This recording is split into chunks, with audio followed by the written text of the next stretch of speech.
Last time we reasoned years ago for the radio show, right? We were talking about the big tune "Meaning of Life" from your previous album, right? In that song, you spoke about reincarnation and past lives. Can you explain to our viewers your beliefs about reincarnation and karma? So reincarnation and karma are closely tied together. It's also tied in with just general human evolution, spiritual evolution of our cosmos, because we are really cosmic beings that a requirement of our development is to embody in physical form and have an experience through our senses in this physical spatial reality. But a large part of our experience is outside of the bodies when we're sleeping and when we passed on, when we've dropped the flesh. Um, my understanding is that once we were endowed with the ability of self-consciousness, like our physical bodies were evolved sufficiently through the different stages from mineral to plant to animal to when the human form was developed for a self-conscious ego to inhabit it. That was the point that really started our human reincarnational journey. Because you have to have individuality to reincarnate. Animals don't reincarnate because they don't have individuality. They belong to like a species soul, which is an individual within the spiritual realms. But the actual animals don't reincarnate because they're not individuals. We know as humans, we have individual souls that only belong to us.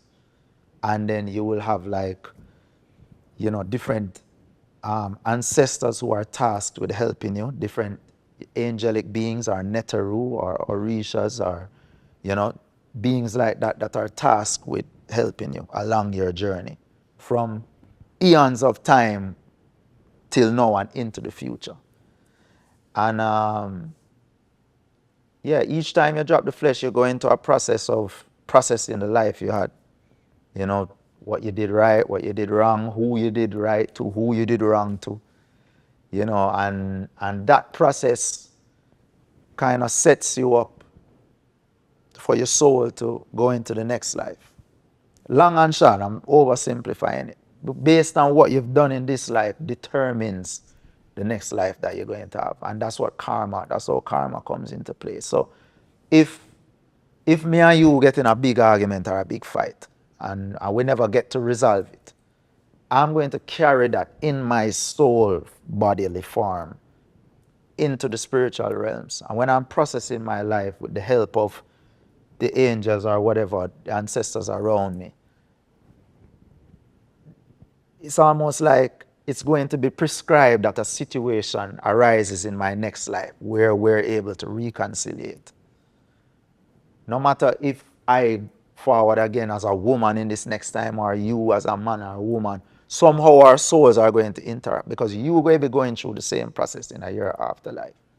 And there are these celestial beings in this hierarchy that is working under the guidance of an even larger being, which is the Christ.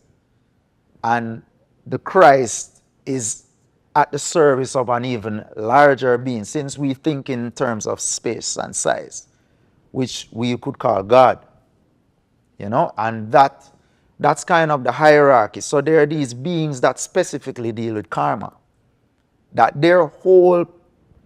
all they are concerned with is putting people and different beings in the right situation, making sure situations are happening, and they're dealing with millions of people at the same time. And it's just is an amazing thing. It's kind of overwhelming to think about the whole, like how all of this work. But to me, as I said in the meaning of life, it's like if we all leave all of this up to randomness and no kind of system, to me is unfair, unjust, and it just plain don't make any sense. If the only time I get to experience life is to forward as an unborn child. And that's it. You know, you don't ever get to experience the physical world. You know, or a child were born right after childbirth, or, you know, you're born with some disability. You know, you have to think about, you know, why God chose for this being of this disability. One, it has to do with that soul. It has to do with the parents of that soul, the brothers, the sisters. Everybody who's going to interact with that soul has contributed or is a recipient or a factor in the karma of that soul, or in the karma of the situation then. Having some kind of chronic disease or deformity or mental situation, whatever issues we deal with, these are all situations in which we can learn and have experience. Because that's ultimately what life is about. Why did you, or how did you get to the point where you wanted to delve into the thing people avoid the most, the conversation about the afterlife, fire? Like, no one wants to talk about death. No one wants to talk about after death. I know my Christian brothers and sisters default to what they hear in the Bible, but they don't even think and talk about that. They just let it there. But when did you cross that line to say, I'm really going to think, have the courage to think about what happens in the afterlife? Yeah, but, you know, even as I say in the third verse, you know, Christ said John the Baptist was Elijah. You know, that's an example of reincarnation. Multiple times in the Bible or in the New Testament, Christ said, ye are gods. You shall do even greater works than me. You know, so there's different things within it where we can still get to the root, or you can say examples of these things manifesting. But I just feel like, especially as Rasta, there is this thing, yo, burn death. We don't deal with death. You know, and that's something I used to say regular. You know, burn death, we not go funeral. We not, you know, there's an essence, you know, behind it still, because ultimately we're about life, and we're you know, man, I hides up the fact that we have life and that life is good. You know, but death is pretty much a part of it. You know, and it's the balance. Everything has a balance. Everything has an opposite that balances it out. Death is real. There's really no death, actually. Because once you start to deal with death in itself, it's coming from negation. It's coming from feeling like there's nothing else after that. And because most people don't have any insight into knowledge gained around the afterlife, they just choose to omit it. I think the Bible doesn't deal with the afterlife much because the people who put the Bible together, you know, Nicene Council, all of these gatherings, they were about getting as many people into the religion as possible. You know, and one of the key joint points is that you accepting Jesus Christ as your Lord and Savior will save you from damnation in the afterlife. So you ain't got to worry about that. Exactly. So we don't need to get into what's happening there. We're just focusing on what is going to get you to accept this religion. You know, and there's nothing wrong with that, you know. The thing is, you know, like, religion is one of those things that have, over time, my view has matured about it. You know?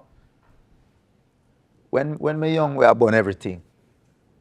Born God, Jesus, Bible, everything I get born. Everything. We start from scratch. And we build up back from there. So, you understand? But now we realize, religion, it have its place within human evolution just because the nature of human beings, you know, and human beings are an evolving species, you know, and religion is a way to identify with a one outside of your family, you know, and outside of your race or your nation. And some might say that's not a good thing. It can be used against you. It can be used to subjugate races and nations. But ultimately, if I can look upon another human being and say, say, we are brother and sister, even though, we're not physically, bloodline related, but we're related through some common idea. Religion is one of those common ideas. It's the same way I am united with Barcelona fans or Arsenal fans because we have a common idea. And all of these things, every idea has a place within the spiritual realms. There's different levels to the spiritual dimensions. There's different dimensions. And there's a dimension where ideas live. And the more people that feed into the ideas is the richer that I don't want to say space because it's not a spatial reality. But the richer that idea is and the more that idea feeds into itself is the more people that become a part of it. And it has more of an influence on human beings. So there is the religious idea, there is the Christian idea, there's the Islam idea. And it's trying to feed itself. It's like a spiritual entity trying to feed itself. Whether or not that is good or bad, it's all relative. But these religions were started based on cultural expressions. The location, the environment, and how are we going to formulate stories and epics and scriptures to appeal to these set of people? It's when it reaches a point now where you're starting to impose religions on people who are not of that culture, not of that place, and then you're trying to give them a narrative that fits a certain place and then telling them to literally believe that word for word, as opposed to promoting the essence of it and the truth of it. And it's like, that's where it gets tricky. I want to ask you one question because I know time, right? I read a book, God is Red. I forgot the guy's name. It was God is what? God is Red. It's an Okay. indigenous brethren, right? And it's actually probably one of my favorite books of all time because he exposed me to this idea that religious experiences can't travel. So, for instance, whatever experience you had in revelation you had in this space is tied to this space. That's why you can't impose it on someone else because they can't, whatever you felt in this time and space and location, Yeah. it can't be replicated in another area. And I think, because we know the circulation of the main religion is basically through violence at the end of the day. Yeah, of It's not course. a experience. And I think that's why a lot of these religions don't capture people from other cultures because that was their experience and then at that place at True. that time. 100%. That's 100% right. That's how they're formed because just like how you have a spiritual entity for every idea, you have a spiritual being for every location. And it's really just an assembly or an amalgamation of all the thoughts and feelings within that place. And that's really what these are. And it takes on a life of its own. So no matter where you're from, if you go Jamaica and you live there for 10, 15, 20 years, you're going to start acting like a Jamaican. Facts. Because the spirit of Jamaica are going to take you up. The energy of the place are going to take you up. And it's the same. That's why there are different energy vortexes around the earth based on certain geometrical lines and certain things. And every space have its own energy. And then the people there contribute to the energy. And the energy contribute to the people. So you take on, there's a word they call them egregores, or like elemental beings. And people kind of take on the identity and the nature of the spirit of the place where they are.